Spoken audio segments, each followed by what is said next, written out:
այսպեսի մի հետաքրքիր առակ պատմություն կա։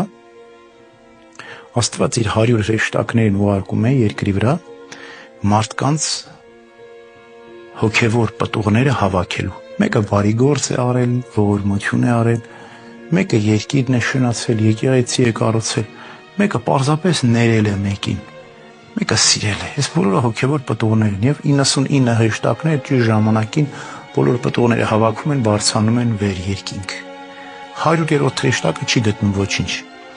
որ բարձրացնի երկինք, շատ է ման գալիս, գնում է տեսնում է եկեղեցու մի մութ անկյունում մի մարդ ծնկի եկել, կուրծքն է ծեծում եւ մաքսավորի նման ասում «Ներին ինձ մեղավորիս» եւ տեսնում որ արտասվում է։ Եվ արցունքը վերցնում է այս մարդու աչքից, բարձրացնում երկինք եւ ուշացած է գնում եւ ներողություն ատել Աստված ասում է «Մայրամուտին եմ եկել, օրը վերջանում է, ուշացել եմ, նվերս էլ մեջ չի, մի կաթիլ արցունք է,